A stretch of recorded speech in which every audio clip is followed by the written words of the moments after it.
Tension করিস না, tension করে কোনো লাভ হবে না। মোদি এসেছে চলে যাবে, ইনশাআল্লাহ বলে, আরো জোরে সবাই মিলে।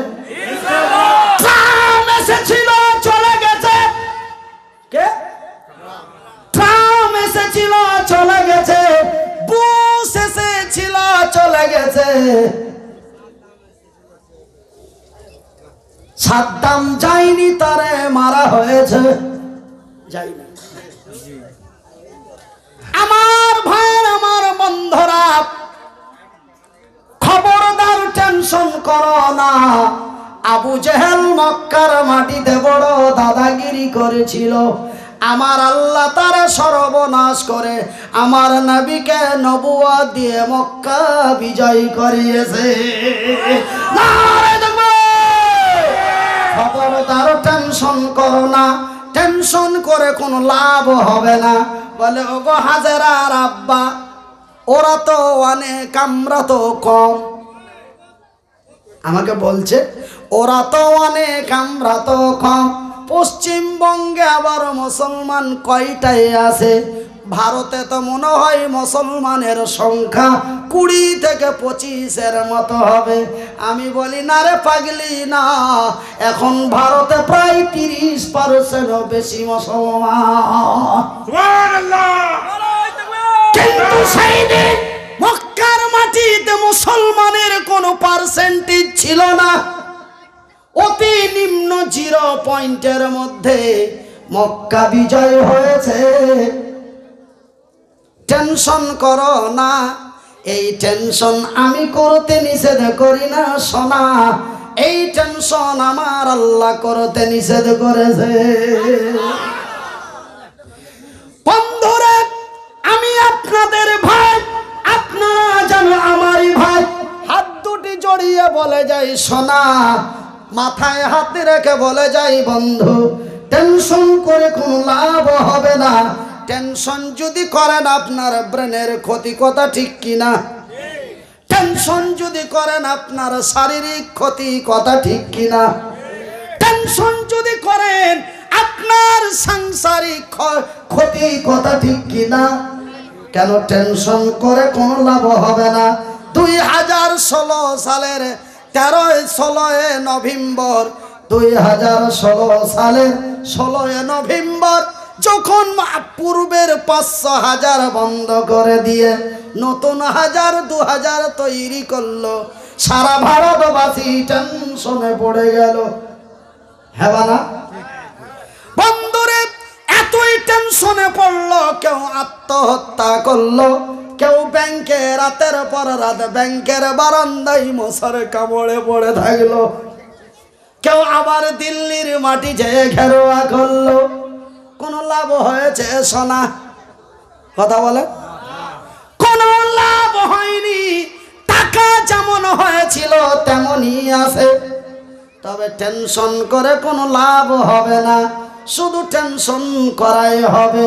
তবে বন্ধুরে, এই বর্তমান দুনিয়া, এই পৃথিবীর টেনশন নিয়ে লাভ নাই ভাই গো। বন্ধুরে বলবেন মনিরুদ্দিন ভাই, এইগুলি যা আছে আছে, আরো একটা কথাই বড় টেনশন হয়। আমাদের পশ্চিমবঙ্গের দিলীপ ঘোষ বলেছে বেচে বেচে বার করে এনআরসি করে লাঠি মেরে মাল এই পার থেকে ওই পারে পাঠিয়ে দেব। ই তো আর এক টেনশন। খবরদার টেনশন করো না, এই সব টেনশন করে কোনো লাভ হবে না। বিশ্বাস যদি না করুন, আল্লাহর পবিত্র কোরআনটি খুলে দেখুন, মহান আল্লাহ তার নিজের ভাষায় বলেন, বিসমিল্লাহির রহমানির রহিম। আমি কথাগুলো একটা ফালতু বলার চেষ্টা করছি না, আমি যতগুলো কথা বলবো সে কথাগুলো কোরআনে আছে কিনা তার প্রমাণ দিয়ে আবার বলতে লাগবো। এই যে এতক্ষণ বললাম টেনশন করো না, কথাটা মনে হয় 50-এরও বেশি বলা হয়েছে, তাই না? তো কেনই বা টেনশন করতে নিষেধ করলাম, এবার প্রমাণটা নিয়ে এলেন।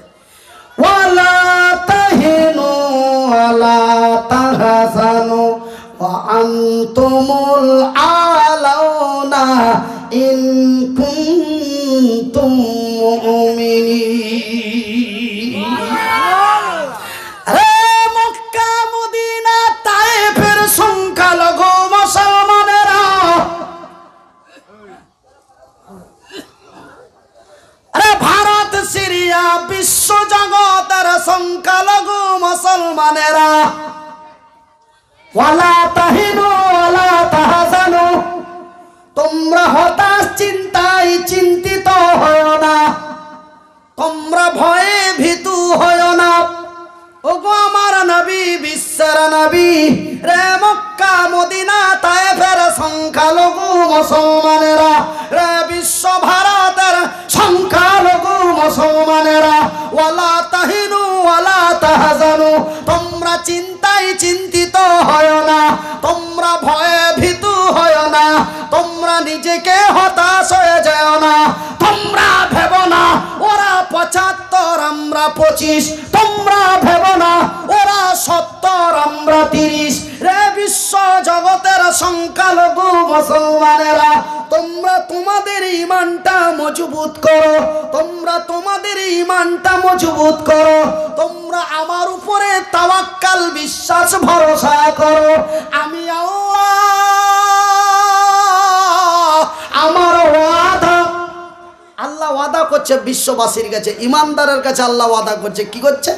আমার ওয়াদা, আমি আল্লাহ, আমার ওয়াদা, আমার জমিনে আমি ইমানদারের বিজয় করব। নারে তাকবীর, নারে তাকবীর, নারে তাকবীর, আল ইসলাম জিন্দাবাদ, আল কোরআন জিন্দাবাদ। এই কথা আমার আল্লাহ শুধু বললেন না, এই আয়াত নাজিল হওয়ার কিছুদিন পরে মক্কার মাটি মুসলমানের হাতে এসে গেল। একবার জোরে বলি আলহামদুলিল্লাহ। ভাই আমার, বন্ধুরা আমার, খবরদার টেনশন করবেন না, এই সব টেনশন করার আমাদের দরকার নাই। আমার আল্লাহ আমাদের দায়িত্ব নিয়ে আছেন, বিশ্বাস করুন আর নাই করুন, কেনই টেনশন করবেন? আমরাই তো ভারতীয়। আমরা কি? আমরাই তো ভারতীয়। বিশ্বাস যদি না করুন, ইতিহাসের পাতাটা খুলে দেখুন, ইংরেজকে তাড়িয়েছিল তারা হলো মুসলমান। এই ভারতের মাটিতে, এই ভারতকে ফুল দিয়ে, ফল দিয়ে, রক্ত দিয়ে স্বাধীন করেছে মুসলমান। শুধু তাই নয় বন্ধুরে, 1-2 করে 100টি বছর, কত জোরে বলি কত? 1-2 করে 100টি বছর এই ভারতকে পরিচালনা করেছে, তারা ছিল মুসলমান। আর একটু যদি বিশ্বাস না করো, এই সামনের বাড়িটা থেকে একটি কোদালি নিয়ে আসো। কি?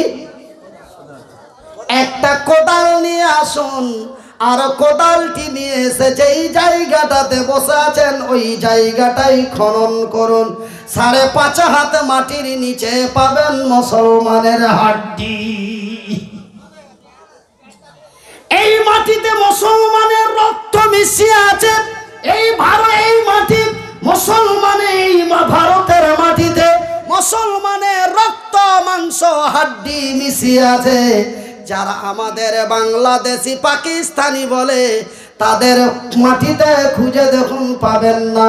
মরে গেল, চলে গেল, সামনের নদীটাই ফেলে দিল, ভাসতে ভাসতে গেল গঙ্গার পারে, গঙ্গার ধার দিয়ে বঙ্গোপসাগর হয়ে আরব সাগর পাড়ি দিয়ে আমেরিকা পার করে দিয়েছে। কথা কি বোঝা যায় না শোনা যায়? তবে কারা ভারতীয়? ভারতীয় কারা? এখান থেকেই প্রমাণ পাওয়া যায়। ভারতের মাটিতে ভারতীয়রাই আছে, উপরেও আছে, নিচেও আছে। কোনো টেনশন করবেন না। তখনও ছিল, এখনো আছে, বিশ্ব ধ্বংস হওয়া পর্যন্ত থাকবে। একবার জোরে বলি ইনশাআল্লাহ, আরো জোরে বলি ইনশাআল্লাহ। সেহেতু খবরদার এই সব টেনশন করে কোনো লাভ নেই। এই সব টেনশন খবরদার করবেন না। এই সব টেনশনের দায়িত্ব যেন আমার আল্লাহ। যদি টেনশন করতেই হয়, যদি ভাবনা ভাবতেই হয়, কথাটা খুব খেয়াল করে শুনে, যদি টেনশন করতেই হয়, যদি ভাবনা ভাবতেই হয়, যদি ভাবতে হয়, টেনশন যদি করতেই হয়, তবে ওই জায়গার টেনশন করুন। সেই জায়গাটির নাম কি গো? আমার ভাই শাইখ বলেছেন কবর, আমার এই বড় ভাইও বলেছেন কবর, আপনারা অনেকেই বলেছেন হাসর। হাসর তো বেশিক্ষণ থাকবে না বন্ধু। বিচার ফাইসালা হয়ে গেল, জান্নাতীরা জান্নাতে চলে গেল, জাহান্নামীরা জাহান্নামে চলে গেল। ওটাও তো বেশিক্ষণের জায়গা নয়, কবরটাও তো বেশিক্ষণের জায়গা নয়। মরে গেল, চলে গেল, ভরে দিল, পচে গেল, সরে গেল, মাটির সাথে মিশিয়ে গেল, গল্প শেষ। তবে কোন জায়গার কথা ভাবরে? আমার আল্লাহ তারা পবিত্র কোরআনে সুন্দর ভাষা দিয়ে বলেন, ভাইজান আমার আব্বা জানেরা, আজকে আমি মনিরউদ্দিন কেনই ভাববো 2 মিনিটের দুনিয়া, 2 ঘন্টার দুনিয়া, এই দুনিয়া যেন বেশিক্ষণের নয় রে। সেহেতু সামান্যর জন্য ভেবে লাভ নাই, অল্পর জন্য ভেবে লাভ নাই। ওই রাস্তা থেকে এখানে এসেছি, এখান থেকে ওখানে চলে যাব, এমনটাই গ্যারান্টি আছে? আমি মনিরউদ্দিন হাতটি উপরে করে নিচে নেমে যাবে, এমন গ্যারান্টিটা আমার নাই। আপনাদের আছে? আল্লাহু আকবার বলে শব্দটি বের করি, পূর্ণ বাক্যটি বলতে পাবো কিনা তাও আমার গ্যারান্টি নাই। আপনাদের আছে? তবে বন্ধু শোনা আমার ভাইয়েরা, তবে এই অল্প সেকেন্ডের দুনিয়ায় এতই কেন ভাবনা ভাবো রে? ভাবো ওই জায়গার কথা ভাবো যেখানে তোর মরণ হবে না, যেখানে কোনো এনার্জি হবে না, যেখানে কেউ তোরে মারার মতো থাকবে না।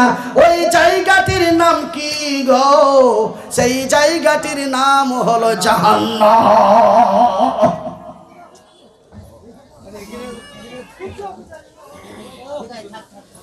আমার ভাইয়েরা, আমার পর্দা নাসিন মায়েরা, আমার পর্দা নাসিন বোনেরা, শুনে যাও রাতের বেলা, আমি জানো তোমাদেরই, তোমরা জানো আমারই খালা রে। আমার কেশপুর মেদিনীপুরের মা বোনেরা রে, কেশপুর মেদিনীপুরের ভাই বন্ধুরা, আমি মনিরউদ্দিন হাত দুটি জড়িয়ে বলি ভাই, কেন যে আমি আপনাদেরই ভাই। আমার আল্লাহ তার নিজের ভাষা দিয়ে বলেন, আমার আল্লাহ বলে তোরা ভাবিস না, চিন্তা করিস না, যদি ভাবতেই হয় তবে ওই জায়গার ভাবনা ভেবো, যেই জায়গাটির নাম হলো জাহান্নাম। ওই জাহান্নাম এমনই এক খতরনাকময় জাহান্নাম, ওই জাহান্নাম এমন এক বিপজ্জনক ওই জাহান্নাম। আমার রাসূল তার সচক্ষে মেরাজে যে দেখে আসলেন, সুবহানাল্লাহ কি বলা যাবে না?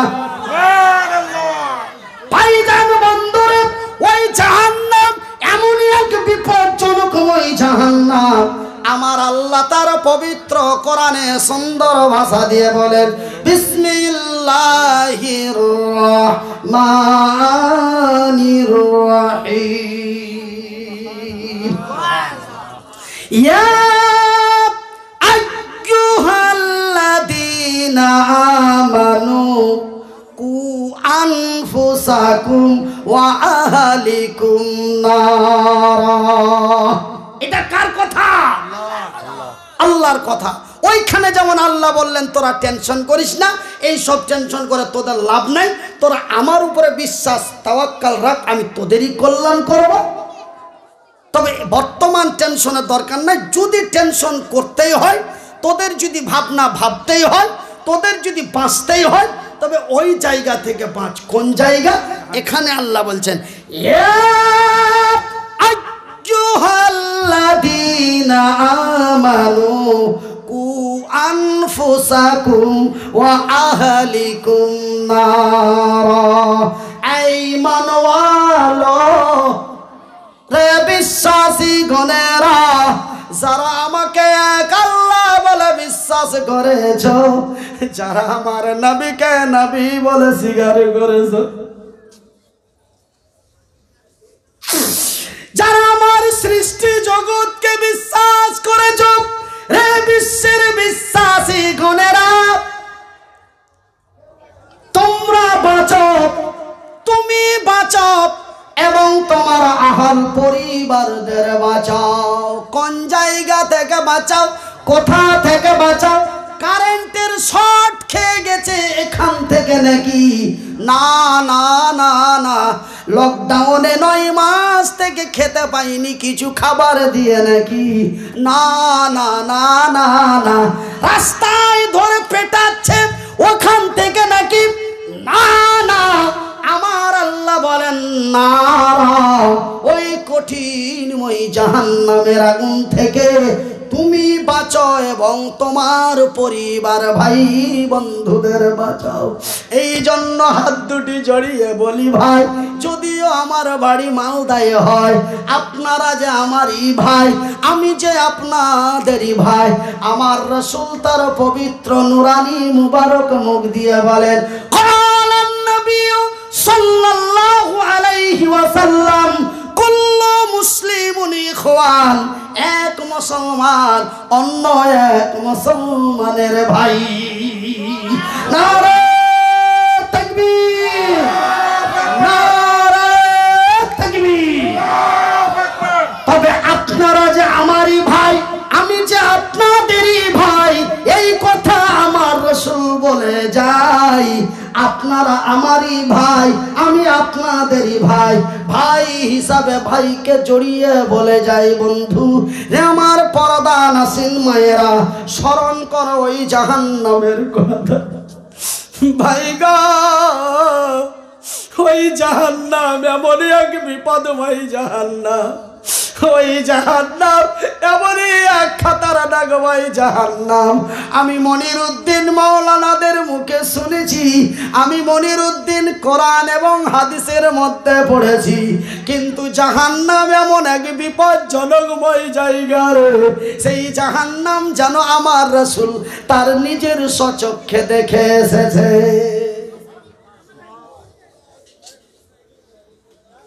আমার রাসূল শুধু জাহান্নাম দেখেননি, বলবেন মনিরউদ্দিন ভাই আমার নবী কেমন করে জাহান্নাম দেখলেন? নবী কি এমন করে পায়ে হেঁটে গেছিলেন? না আমার রাসূল ঘোড়ায় চড়ে গেছিলেন, না আমার নবী বুরাকে চড়ে গেছিলেন, আমার নবী কি নিচে হেঁটে যেয়ে দেখে এসেছিলেন? না না না না না, আমার রাসূলকে আমার আল্লাহ তার জান্নাত এবং জাহান্নাম দেখিয়েছে। নবী নিজে থেকে দেখে আসেনি, আমার আল্লাহ দেখেছেন তার জিব্রাইলের মাধ্যমে। আমার ভাইরা, আমার আল্লাহ জিবরাইলকে ডেকে বলেন, ওগো জিবরাইল, আমার জমিনে মক্কার মাটিতে যাও আর আমার রাসূলকে সঙ্গী সাথী হয়ে আমার নবীকে আমার সার্বভৌমত্ব ভ্রমণ করিয়ে দাও। আমার আকাশ চন্দ্র সূর্য নক্ষত্র উপগ্রহ মঙ্গল গ্রহ মহাশূন্য সাগর পাড়ি দিয়ে জিবরাইলের শেষ পর্যন্ত আমার নবীকে আমার জান্নাত এবং আমার জাহান্নামটাও দেখিয়ে দাও। জান্নাত কারে বলে, জাহান্নাম কারে বলে, জান্নাত কাকে বলে, জাহান্নাম কাকে বলে? ওগো নবী, ওগো জিবরাইল, আমার প্যারা হাবিব, আমার রাহমাতুল লিল আলামিন, যেন তার উম্মতদের সুন্দর করে বুঝিয়ে বলে দিতে পারে জাহান্নাম এমনই কি বিপজ্জনক জায়গা। ভাই গো, জিবরাইল আমার নবীকে সঙ্গী সাথী হয়ে সাগর পাড়ি দিয়ে আকাশ পাড়ি দিয়ে বিশ্ব ভ্রমণ করালেন। শেষ পর্যন্ত শেষের বেলায় বিদায়কালে আমার আল্লাহর ফেরেশতা জিবরাইল আমার নবীকে নিয়ে চলে গেলেন জান্নাত দেখাতে। তবে জান্নাতটি কেমন একটু পরে বলছি, কেন প্রথম শব্দটি আমি বের করেছি জাহান্নাম। তবে আমার আল্লাহ আমার রাসূলকে আগে দেখালেন জান্নাত, তারপরে দেখালেন জাহান্নাম। ভাইজান রে আমার আব্বা জানেরা, রে আমার পর্দা নাসিন মায়েরা, শুনে যাও রাতের বেলা সেই জাহান্নাম যখন আমার নবীকে জান্নাত দেখাতে নিয়ে গেলেন, জান্নাতটি কেমন দেখলেন? আজকের মাহফিলটার মতো নাকি না কলকাতা সিটি টাউনের মতো নাকি? আমি কথাটা একটু পরে বলি। তবে জাহান্নাম আমার নবীকে দেখাতে নিয়ে গেলেন। বন্ধুরে, আপনি এবার ভেবে নিন আপনি কোন টেনশন করবেন? জান্নাতে যাওয়ার টেনশন করবেন, না জাহান্নামে যাওয়ার টেনশন করবেন, না ভারতীয় এনআরসি নিয়ে টেনশন করবেন? এবার আপনি ভাবতে থাকুন আর আমি মনিরউদ্দিন মালদা যাইতে থাকি। আমার বলার কাজ বলে দিই, কেন আমি জানি আমার দায়িত্ব আপনাদের বলে দেওয়া, মানা না মানা আপনাদের ব্যাপার। ওই যে দেখেন না হুজুরেরা যখন খুতবা থেকে নামে তখন কি বলে জানেন? ওয়ামা আলাইনা ইল্লাল বালাগ ওয়া আলাইকুমুল হিসাব। বন্ধুরা রে, আমি জানি আমার দায়িত্ব ছিল তোদের বলা, কিন্তু আরবি দিয়ে বলে তো ভাবলেন যে হয়তো হুজুর খুতবা পড়েই নামলো। খুতবা পড়ে নামেনি, কি বলে নেমেছে জানেন? আমি জানি আমার দায়িত্ব হলো জানিয়ে দেওয়ার, আমি তোমাদের জানিয়ে দিলাম। মানবা মানো না মানবা আমার দেখার নাই। মানলে তোর ভালো হবে, না মানলে তোর পিটনি চালু হবে। মানবা কি মানবা না আমি তা জানি না, আমার বলার দায়িত্ব ছিল আমি তাহা বলে দিলাম। এই কথাটাই বলে হুজুর খুতবা থেকে নেমে যায়। জুমার দিন প্রতিদিন এই কথাটা বলে নামে। তবে ভাইজান, আমি আপনাদের বলেছি কোন টেনশন করবেন। এবার আপনারা ভাবতে থাকুন, আমি চলতে থাকি। জাহান্নামের ভাবনা ভাববেন, না জান্নাতের ভাবনা ভাববেন, না এনআরসির ভাবনা ভাববেন? এবার চলুন প্রথম আপনাদের শুনেলি ওই জাহান্নামের কথা। বন্ধুরে, আমার পর্দা নাসিন মায়েরা, শুনে যাও রাতের বেলা, তোমরা জানো আমারই খালা, আমি জানো আপনাদেরই ভাই, আপনারা জানো আমারই ভাই। আমার আল্লাহর ফেরেশতা জিবরাইল আমার নবীকে জাহান্নাম দেখাতে নিয়ে গেলেন। বন্ধুরে, জাহান্নাম যখন দেখাতে নিয়ে যাচ্ছে, জাহান্নামের কাছাকাছি যখন যাওয়া হয়, জাহান্নামের কাছাকাছি যে জাহান্নামের যখন কাছাকাছি নিকটবর্তী হতে গেছে, ভাই গো, জাহান্নামের ভিতর থেকে বিকট আওয়াজ বেরিয়ে আসে। জাহান্নামের ভিতর থেকে বিকট আওয়াজ পাওয়া যায়। সেই আওয়াজটি কি আওয়াজ? সেই আওয়াজটি কিসের আওয়াজ? আল্লাহর নবী, দয়ার নবী, বিশ্বের নবী থমকে দাঁড়িয়ে গেলেন। আল্লাহর রাসূল থমকে দাঁড়িয়ে যে আমার নবী, আল্লাহর নবী দাঁড়িয়ে গেলেন আর জিবরাইলকে প্রশ্ন করে বলেন, ওগো আল্লাহর ফেরেশতা,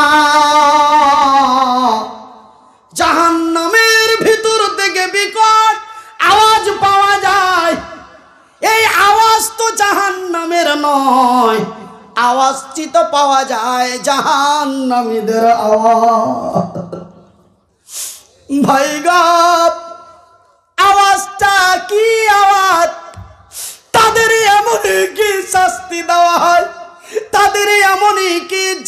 জুলুম দেওয়া হয়, তাদের এমনই কি আযাব কষ্ট দেওয়া হয় গো জিবরাইল। এটা কিসের আওয়াজ? এটা তো আরো একটু লক্ষ্য করে শোনা যায়, এটা তো জানো মহিলাদের আওয়াজ। জাহান্নামের ভিতর থেকে যে বিকট আওয়াজ বেরিয়ে আসে, সেই আওয়াজ জানো জাহান্নামী মহিলাদের আওয়াজ। ওরা জানো আপনারই বোন, ওরা জানো আমারই বোন, ওরা জানো আপনারই বিবি, ওরা জানো আমারই বিবি, ওরা জানো আপনার বেটি, ওরা জানো আমারই বেটি। দায়িত্ব রয়েছে আমাদের। কেন? আমার আল্লাহ তার পবিত্র কোরআনে সুন্দর ভাষা দিয়ে বলেছেন, বন্ধুরে তবে আওয়াজটা কিসের? জিবরাইলকে বলা হলো, ওগো জিবরাইল, জাহান্নামের ভিতর থেকে যেই বিকট আওয়াজ বেরিয়ে আসে, এটা তো জাহান্নামী মহিলাদের আওয়াজ। এদের এমন কি শাস্তি দেওয়া হয়, এই মতো আওয়াজ তাদের বেরিয়ে আসে। ভাইজান, আব্বাজান গো, আমার রাসূলকে জিবরাইল বলেন, নবী গো, এই আওয়াজ জানো গো প্রসাব যন্ত্রণার আওয়াজ। আশ্চর্য কথা।